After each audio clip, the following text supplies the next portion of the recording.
Normani, you went onto Twitter. I love you, sis. You went onto Twitter and you gave us this, motivation remix with 21 Savage, and I'm just like, whoa, baby. I know we've been asking, like, what's going on with your team and why aren't y'all promoting motivation? I would have so much preferred, like, Megan on the remix or shit, even Tinashe on the remix, but then we got 21 Savage. I was like, damn, Normani, I wanted someone that would add something to it. You see what I'm saying? Give it a little bit of oomph, a little bit. But all right, girl, I guess the girls will be streaming it. I saw you do your cute little performance. I think it was in red. You had on some red skirt and shit, red asymmetrical kind of skirt thing going on. I saw that. So congrats to you. But I was just like, whoo, girl, I don't know about this remix, love. What is this, honey? I also know that you guys are celebrating because Popeyes said, hey girls, I know that we dropped the ball, but they're bringing back the chicken sandwiches. The only reason I really mention this is because we're gonna have to offer up some sacrifices to the old gods and the new to just put a hedge of protection around these Popeyes employees, because I can only imagine the amount of destruction, the amount of chaos that's going to be going on within these restaurants, within these stores. So just, whew, I don't know if Popeyes went to another planet that's within the habitable zone in another solar system in this galaxy, or another one, to go get some more chickens to give y'all. They said they're bringing it back, it's not going away. I don't know where they got these chickens from. It's gonna be some alien ass chickens, cause the way that y'all were buying them up, I was starting to think that y'all were about to make these chickens go extinct. You hear what I'm saying? So y'all already know I use Apple products, but Apple has officially announced its second generation AirPods.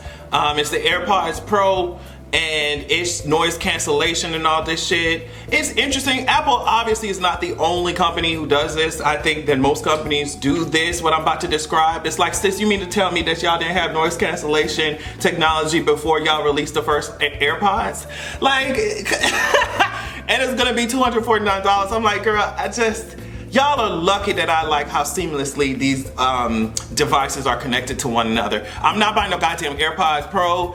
I'm not spending $249 on some shit I'm gonna lose like that, but it's interesting. The reason I brought it up, it's interesting to me how these companies are just like, oh, we got the technology to build the best products, but we're gonna release it every 10 years and act like we just found out how to do it. All right, girl. So the last thing that I wanna talk about are two responses from Bernie Sanders and Kamala Harris that went viral. Now, they were at, let me make sure I get it right, they were at the Presidential Justice Forum at Benedict College. Right? And so a student stands up and asks Bernie Sanders, if I were your son, what advice would you give to me the next time I'm pulled over by a police officer? And before we even go further, I think questions like that remind me so much of the concept of victim blaming. I think we have to always remember that the responsibility, of course, does lie on us to protect ourselves, whatever, but there is a huge responsibility on the part of authorities, on the part of police officers to act like they have a goddamn brain. There's responsibility on the government to do as much as they can, which they're not doing, to protect their civilians. So yes, you do need to protect yourself, but those in power should make it their utmost priority to protect the people that they're in charge of fucking protecting. Like, you know what I mean? That question was asked by a black student, and Bernie's answer went viral. So Bernie began by saying, identify who the police officer is, and I would respect what they are doing so that you don't get shot in the back of the head. And then that's the part that went viral. But he went on to say, basically, we have to hold police officers accountable, and black and brown folks are at highest risk when it comes to getting shot by the police for no reason. So he did go on, but the beginning, I think that the answer as a whole is kind of sloppy. I know what he was trying to do. Bernie was trying to walk the line of like, oh, you need to respect the officers. We need to stand up for police officers because it's a dangerous job and they're doing out here, they're trying to protect the community. He's trying to walk that line, but also you need to protect yourselves, and black and brown people are, they're at risk. But I'm just like, all right, I see what you're trying to do, but it was just sloppily done. It was sloppily done. Like I said, the weight of the responsibility does not fall on a vulnerable community to see, oh, let me maneuver and see which policeman ain't gonna shoot me today. And it's like, a lot of people have followed those rules and these guidelines, and they've still been shot in the head. People have been shot in their goddamn houses. You see what I'm saying? While we're over here talking about, oh, what should I do? What should I do? It's still happening anyway. And I'll give you an example. This is NYPD.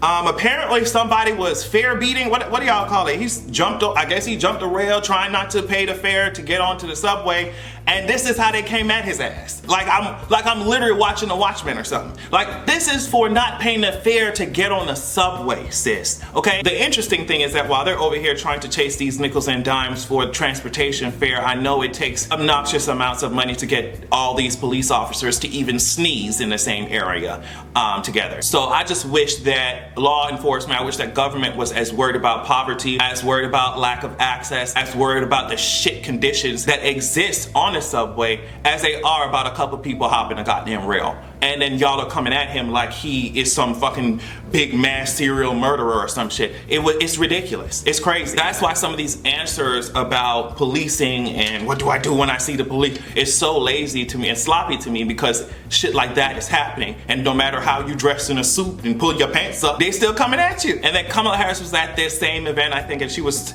the one sentence that went viral was her saying, nothing stops a bullet like a job. Although the full context of what she was saying was, oh, we need to invest in communities, and that quote was taken from the founder of the Homeboy Industries, which is the largest rehabilitation center / intervention program in the country. It offers things like employment services, legal assistance, shit like that, re-entry programs. So that's where she took it from. It was about investing in the community, but I can understand what y'all are saying. It does seem a little like Bernie's answer. It does seem sloppy, especially given the critiques that Kamala Harris is already under. So that's why her answer drew a lot of mixed responses from the debate that's been going on, because it's just like, yeah, she was talking about investing in the community and making sure that people have access to resources, but then I guess other people were seeing it as, oh, just toss them a job and everything will be all right, and not taking into account how policing affects whatever community she's talking about. So yeah, let me know what you think of all of that. There was so much that happened over the weekend, and I just talked about a few specific things. That's why I want you all to go over to patreon.com/AdrianExpression so that we can talk more in depth about these issues on the podcast, and just let me know what you want to include on these podcast episodes. I love doing them, and I love that you guys are going over there to listen. I want to thank you all so much for watching. Make sure that, unlike Donald Trump's ego this weekend, that you have a good goddamn evening.